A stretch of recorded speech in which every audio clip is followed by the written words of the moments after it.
Actualité de première ligne. Restez avec moi maintenant, car ce que je vais vous expliquer est quelque chose qu'on voit pratiquement jamais dans l'histoire juridique américaine.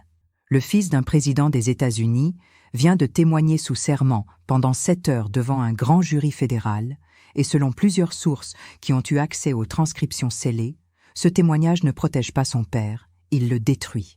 Eric Trump, vice-président exécutif de la Trump Organization, l'homme qui a géré les opérations commerciales quotidiennes de l'empire familial pendant que son père était président, vient apparemment de confirmer sous menace de parjure exactement les éléments que les procureurs avaient besoin de prouver pour établir une fraude fiscale systématique, une surévaluation frauduleuse d'actifs et une manipulation consciente de documents financiers s'étendant sur plus d'une décennie.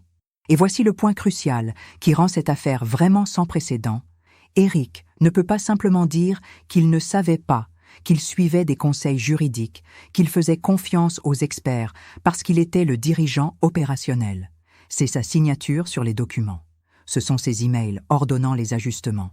Ce sont ses conversations avec les évaluateurs, les comptables et les institutions financières. Si les procureurs peuvent prouver qu'Eric savait que les évaluations étaient frauduleuses, et son propre témoignage suggère apparemment qu'il le savait, alors ils peuvent prouver que Donald Trump le savait.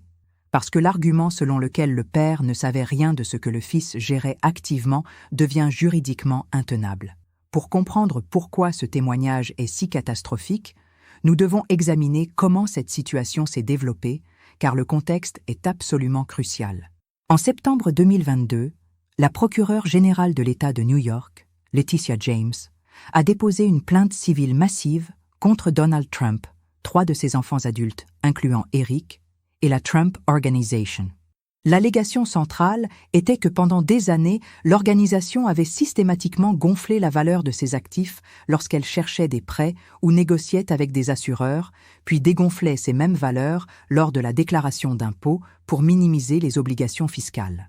Cette pratique, si elle est prouvée, constitue une fraude bancaire, une fraude fiscale et une fraude d'assurance, toutes des délits graves qui peuvent entraîner des amendes massives, la dissolution d'entités commerciales et potentiellement des accusations criminelles. Le procès civil a commencé en octobre 2023, s'est poursuivi pendant des mois avec des témoignages de comptables, d'évaluateurs, d'employés bancaires et finalement des membres de la famille Trump eux-mêmes. Donald Trump a témoigné, alternant entre affirmations agressives que tout était légal et déclarations qu'il faisait confiance à ses experts. Donald Jr. a témoigné, maintenant largement, qu'il avait un rôle limité dans les évaluations financières. Ivanka a témoigné qu'elle était impliquée dans certaines transactions, mais ne gérait pas les processus d'évaluation. Mais Eric était différent. Eric était le fils qui est resté à New York pour gérer l'entreprise pendant que son père était à Washington. Eric a signé les états financiers. Eric a interagi avec les banques et les assureurs. Eric ne pouvait pas prétendre à la distance que ses frères et sœurs tentaient de maintenir. Donc, quand son témoignage est venu, les procureurs savaient exactement quelles questions poser, quels documents lui montrer, quelles contradictions exposer. Et selon des sources familières avec son témoignage, Eric n'a pas bien résisté à cet interrogatoire. Mais tout s'est accéléré le 6 février 2026, lorsqu'Eric a été convoqué devant un grand jury fédéral. Pas le procès civil de l'État de New York, mais une enquête criminelle fédérale distincte, examinant si les mêmes pratiques qui faisaient l'objet du procès civil violaient également les lois fédérales sur la fraude bancaire et fiscale. Voici pourquoi ce changement de juridiction est massif. Dans le procès civil, le pire résultat pour Trump est des amendes financières et des restrictions commerciales. Dans une enquête criminelle fédérale, le résultat potentiel est une prison fédérale. Dans le procès civil, le fardeau de la preuve est la prépondérance de la preuve, essentiellement plus de 50% de probabilité. Dans un procès criminel, c'est au-delà du doute raisonnable, un standard beaucoup plus élevé.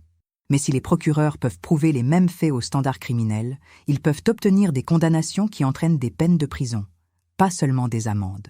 Eric a comparu devant le grand jury le 6 février avec ses avocats, sachant qu'il faisait face à un choix impossible. Option A. Invoquer le 5e amendement et refuser de témoigner, ce qui signale qu'il a quelque chose à cacher et pourrait entraîner l'octroi d'une immunité par les procureurs et l'obligation de témoigner de toute façon. Option B. Témoigner honnêtement, ce qui pourrait incriminer son père et potentiellement lui-même. Option C, mentir pour protéger son père, ce qui l'expose à des accusations de parjure qui pourraient le mettre en prison pour 5 à 10 ans. Selon des sources, les avocats d'Eric ont tenté de négocier un témoignage limité, répondant seulement aux questions sur des sujets spécifiques. Les procureurs ont refusé. Ils voulaient un interrogatoire complet et ils avaient l'autorité légale pour l'exiger. Donc Eric a témoigné, et ce qui s'est passé dans cette salle pendant 7 heures change apparemment tout dans les enquêtes civiles et criminelles contre la famille Trump. Et ici cela devient vraiment fascinant, parce que nous devons comprendre exactement ce que les procureurs avaient besoin d'Eric pour confirmer et pourquoi son témoignage était si crucial pour leurs affaires. Le défi central dans la poursuite de la fraude financière est de prouver l'intention. Ce n'est pas suffisant de montrer que les évaluations étaient incorrectes. Vous devez prouver qu'elles étaient intentionnellement incorrectes, que les personnes préparant et signant les documents savaient qu'elles mentaient. Dans la plupart des cas de fraude d'entreprise, les accusés se défendent en disant qu'ils faisaient confiance aux experts, qu'ils s'appuyaient sur des conseillers professionnels, qu'ils ne comprenaient pas les détails techniques, qu'ils croyaient que tout était légal. Ces défenses fonctionnent souvent parce qu'il est difficile de prouver ce que quelqu'un savait réellement. Mais les procureurs dans les affaires Trump avaient quelque chose que la plupart des procureurs n'ont jamais, des années d'emails internes, de notes manuscrites, d'enregistrements de conversations et de témoignages d'anciens employés montrant exactement comment le processus d'évaluation fonctionnait et qui prenait les décisions. Ils avaient des documents montrant que lorsque la Trump Organization cherchait un prêt, les mêmes propriétés étaient évaluées à des centaines de millions de dollars de plus que lorsque les déclarations fiscales étaient déposées. Ils avaient des emails montrant qu'Eric ordonnait spécifiquement des ajustements aux évaluations pour atteindre les chiffres dont ils avaient besoin pour les applications de prêt. Ils avaient des témoignages d'évaluateurs professionnels qui disaient qu'on leur avait demandé d'utiliser des méthodologies qui gonfleraient les valeurs au-delà de ce que les normes de l'industrie permettraient. Tout ce dont ils avaient besoin était qu'Eric confirme sous serment ce que ces documents suggéraient déjà, qu'il savait ce qu'il faisait, qu'il comprenait que les évaluations étaient manipulées et qu'il le faisait avec la connaissance et l'approbation de son père. Selon des sources familières avec son témoignage, Eric a apparemment fourni exactement ces confirmations, pas parce qu'il voulait incriminer son père, mais parce qu'il a été confronté à une documentation si accablante qu'il n'avait aucune autre option crédible. Les procureurs lui ont montré des emails qu'il avait envoyés ordonnant des augmentations d'évaluation. Il ne pouvait pas nier les avoir envoyés. C'était son compte email, son nom, sa signature électronique. Ils lui ont montré des notes de réunion où il avait discuté avec des comptables de la nécessité d'atteindre des valeurs spécifiques pour satisfaire les exigences des prêteurs. Il ne pouvait pas nier avoir assisté à ces réunions. D'autres participants avaient témoigné et confirmé sa présence et ses déclarations. Ils lui ont montré des états financiers qu'il avait signés personnellement, certifiant que les informations étaient exactes selon sa meilleure connaissance. Il ne pouvait pas nier sa signature.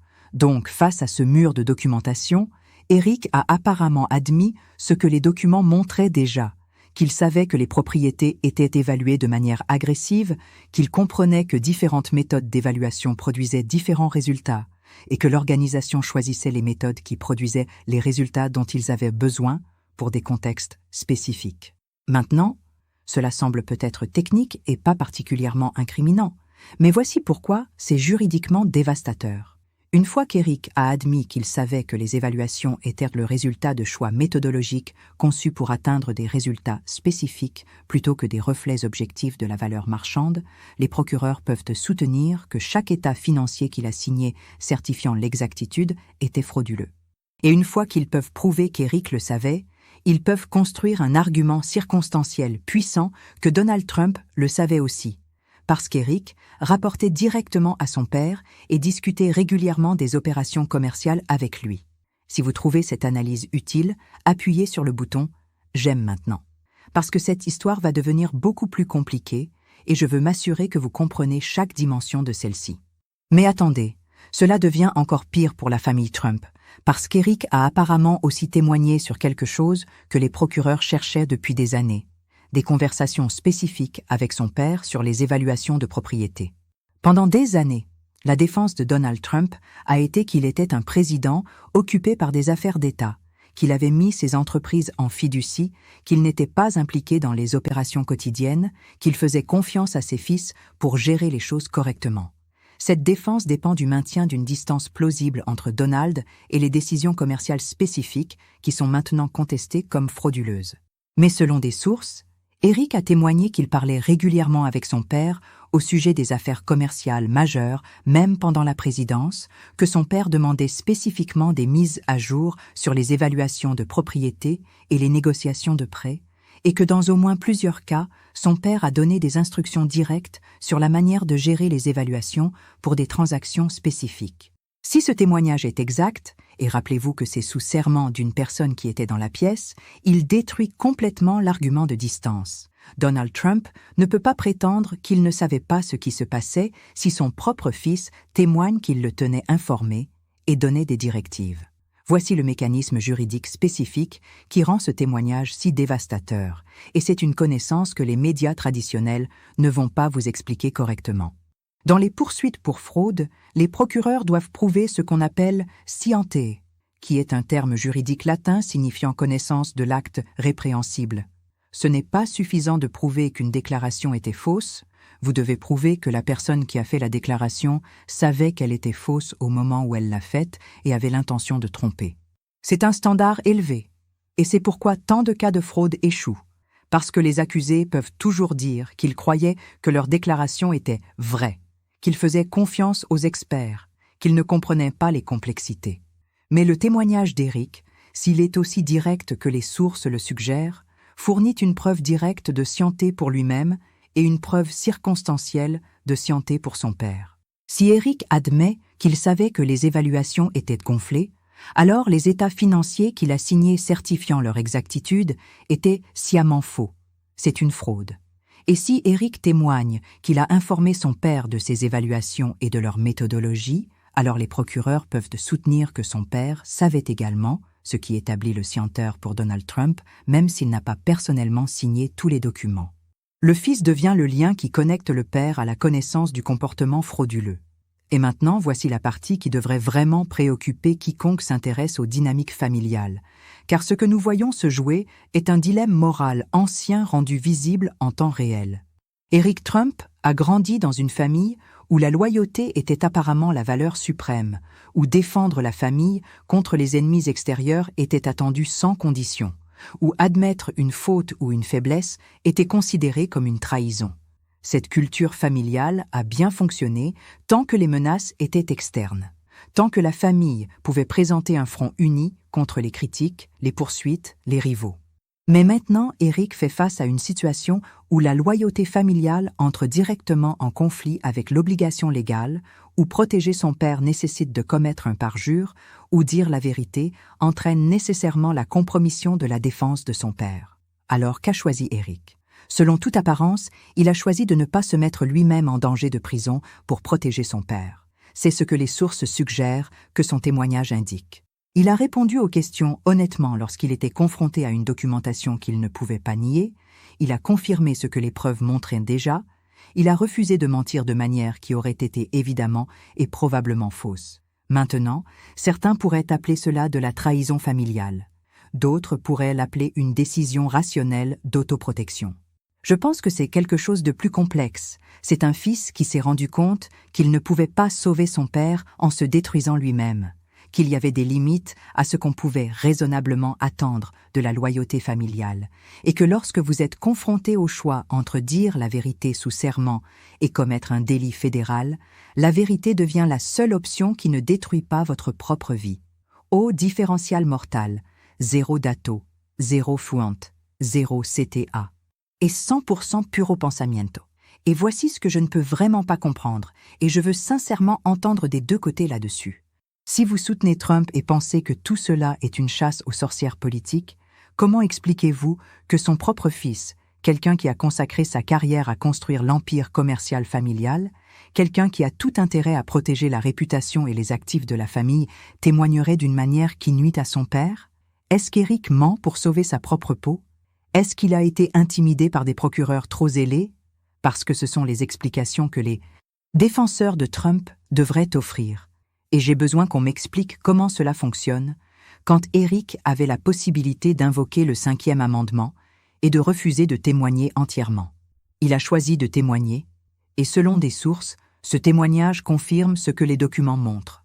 Donc soit Eric trahit activement son père sans raison, soit il dit la vérité parce que la vérité est accablante et qu'il ne peut pas la nier de manière crédible. D'autre part, si vous pensez que Trump est coupable, que l'organisation a systématiquement commis une fraude pendant des années, laissez-moi vous poser cette question. Êtes-vous à l'aise avec un système juridique qui met des membres de famille dans des positions où ils doivent choisir entre protéger leurs parents et éviter eux-mêmes la prison? Parce qu'il y a quelque chose de profondément troublant dans un système qui utilise la menace de poursuites criminelles pour forcer des enfants à témoigner contre leurs parents. Oui, si des crimes ont été commis, ils devraient faire l'objet d'enquêtes et de poursuites. Mais devons-nous vraiment utiliser les liens familiaux comme armes dans ces poursuites? À quel moment protégeons-nous les relations qui ont une valeur sociale au-delà de tout cas individuel? Parce que vous ne pouvez pas l'avoir des deux façons. Soit les relations familiales ont une valeur qui justifie une certaine protection légale contre la contrainte gouvernementale, soit elles ne le font pas et n'importe quel membre de famille peut être forcé de témoigner contre n'importe quel autre dans n'importe quel contexte. Et si c'est ce dernier cas, si n'importe quel fils peut être forcé de témoigner contre son père sous menace d'accusation de parjure s'il refuse, alors nous avons fondamentalement changé l'équilibre entre le pouvoir de l'État et les protections de la famille. Je ne suis pas sûr que ce soit un compromis que nous avons fait consciemment en tant que société, et je ne suis pas sûr que nous comprenons toutes les implications de ce précédent. Maintenant, parlons de ce qui se passe en ce moment même au sein de la famille Trump et de l'équipe juridique, parce que selon plusieurs rapports, c'est le chaos absolu.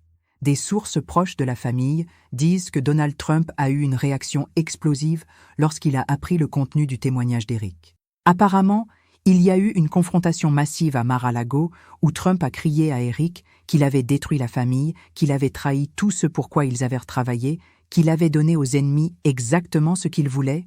Eric aurait répondu qu'il n'avait pas le choix, qu'il a été confronté à des preuves qu'il ne pouvait pas nier, qu'il n'allait pas aller en prison pour protéger quelqu'un d'autre. Don Jr. aurait pris le parti de son père, accusant Eric de faiblesse et de trahison. Ivanka, qui a elle-même fait face à des choix de témoignage difficiles, aurait été plus silencieuse, comprenant peut-être la position impossible dans laquelle Eric se trouvait. L'équipe juridique de Trump est en mode de contrôle des dégâts complet, essayant de comprendre exactement ce qu'Eric a dit, quelles sont ses implications pour les affaires civiles et criminelles en cours, et s'il y a moyen de minimiser les dommages. Certains avocats préconisent apparemment un règlement dans l'affaire civile de New York avant qu'elle n'aille plus loin, reconnaissant que le témoignage d'Eric rend une victoire au procès beaucoup moins probable. D'autres avocats argumentent qu'un règlement ressemblerait à une admission de culpabilité qui serait utilisée contre Trump dans l'enquête criminelle fédérale. Donc, ils devraient se battre jusqu'au bout, même si les chances sont contre eux. Trump lui-même oscille apparemment entre vouloir tout combattre et vouloir trouver une sortie qui limite ses pertes financières et juridiques. Mais voici le piège juridique vraiment fascinant dans lequel Trump se trouve maintenant. Et cela montre pourquoi le témoignage d'Eric est si dommageable. Dans l'affaire civile de l'État de New York, le procès est déjà bien avancé. Des mois de témoignages ont été entendus. Le juge a déjà émis des conclusions préliminaires suggérant que certaines évaluations étaient frauduleuses. Le témoignage d'Eric dans ce contexte renforce le cas des procureurs et affaiblit les défenses de Trump. Mais ce témoignage n'est pas limité au cas civil. Parce qu'Eric a témoigné devant un grand jury fédéral, son témoignage fait maintenant partie d'une enquête criminelle potentielle. Si les procureurs fédéraux décident de mettre en accusation sur des charges de fraude bancaire ou fiscale, ils peuvent utiliser le témoignage d'Eric comme preuve. Trump ne peut pas l'empêcher, ne peut pas le sceller, ne peut pas argumenter qu'il devrait être exclu. Et voici ce qui rend cela encore plus compliqué. Si Trump essaie de se défendre dans l'affaire criminelle fédérale en disant qu'il faisait confiance à ses conseillers, qu'il croyait que tout était légal, que les experts lui disaient que les évaluations étaient justifiables, les procureurs peuvent contrer en présentant le témoignage d'Eric, montrant que les personnes au sein de l'organisation savaient que les évaluations étaient manipulées. La défense « je ne savais pas » ne fonctionne pas quand votre propre fils, qui gérait les opérations quotidiennes et vous rapportait régulièrement, témoigne qu'il savait et vous tenait informé. L'argument de distance s'effondre lorsque la personne prétendument distante était en communication régulière avec la personne qui avoue une connaissance directe. Permettez-moi de vous montrer quelque chose qui révèle à quel point les implications à long terme de ce témoignage sont graves au-delà de ce cas spécifique.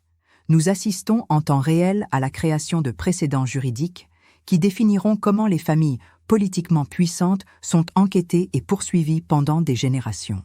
Si le témoignage d'Eric mène à des condamnations, cela établit qu'être membre d'une famille présidentielle ne vous protège pas de l'obligation de témoigner honnêtement lorsque vous êtes témoin d'activités potentiellement criminelles.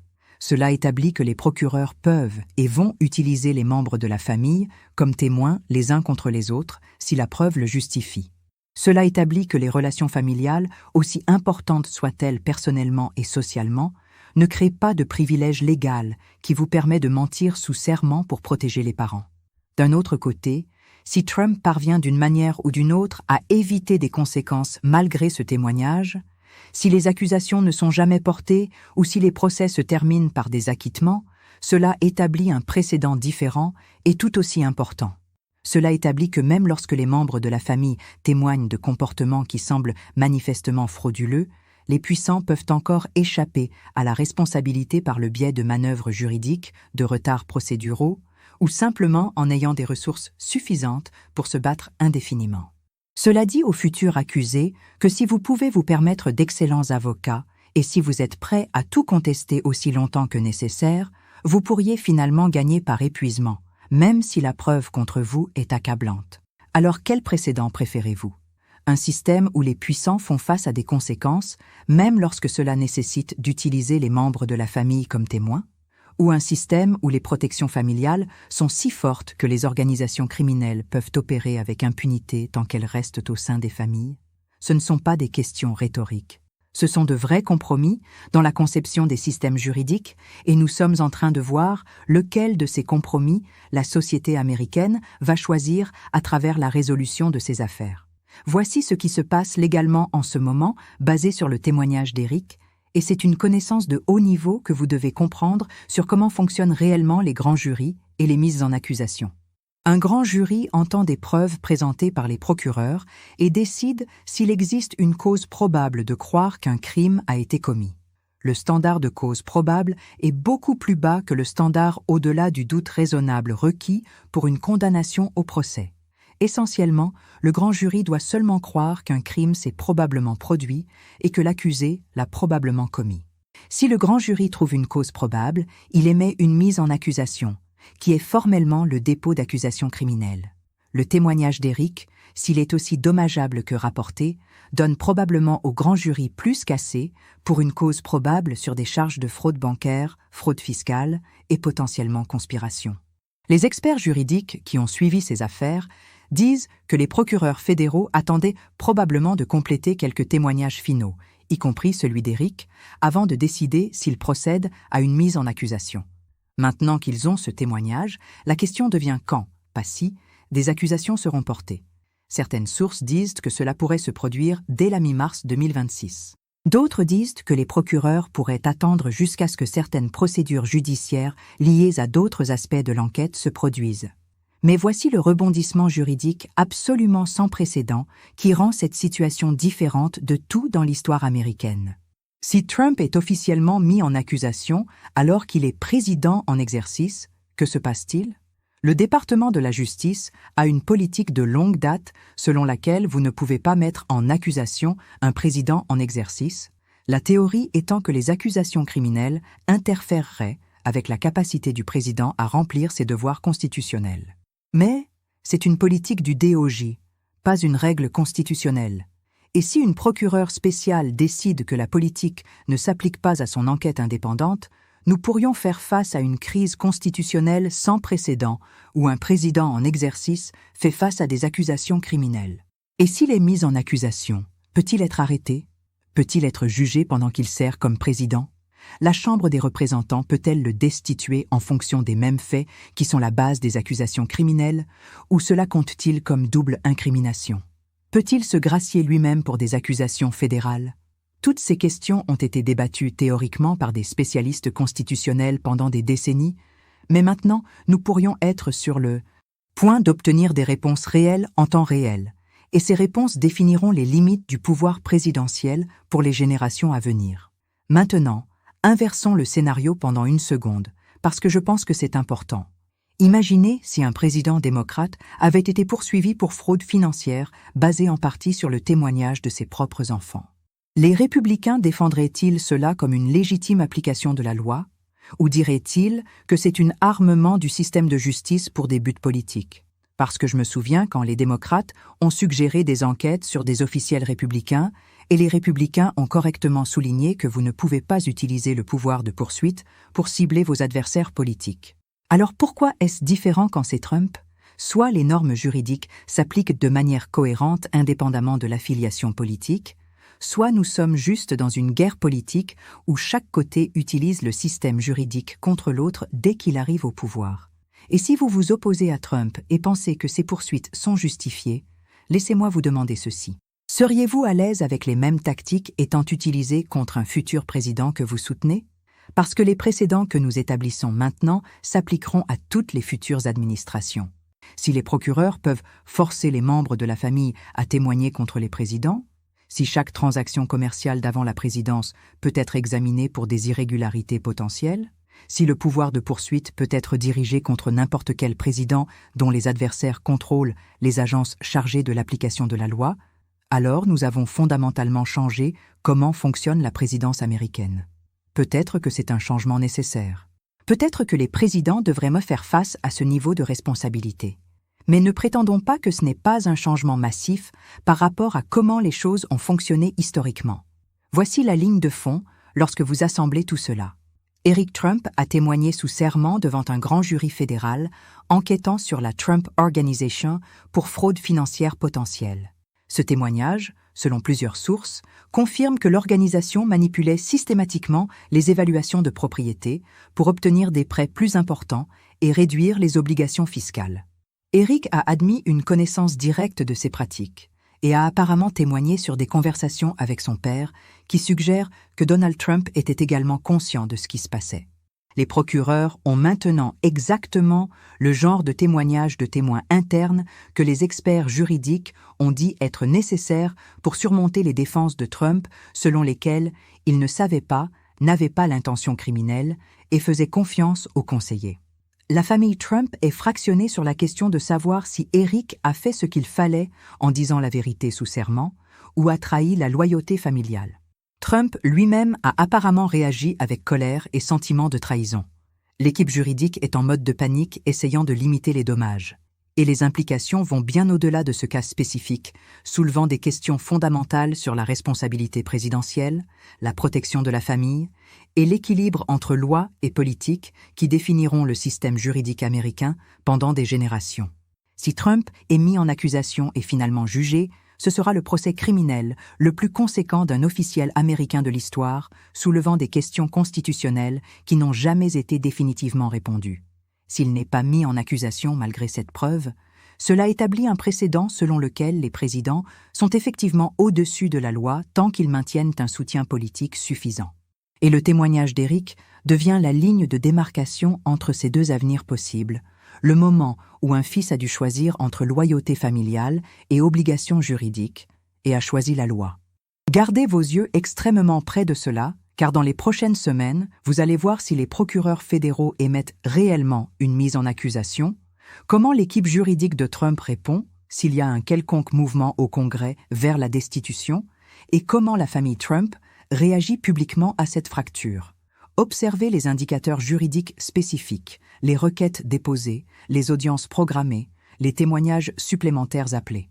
Observez les indicateurs politiques, les républicains prenant leur distance ou resserrant les rangs, les démocrates appelant à l'action ou maintenant une prudence stratégique.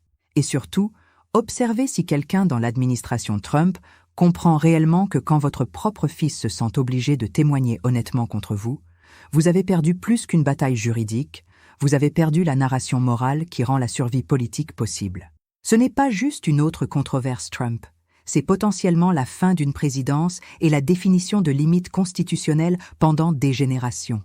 Dites-moi que je me trompe dans les commentaires. Je veux vraiment entendre des personnes qui pensent que le témoignage d'Eric est illégitime et des personnes qui pensent qu'il est dévastateur. Qu'est-ce que je rate sur la situation juridique ici?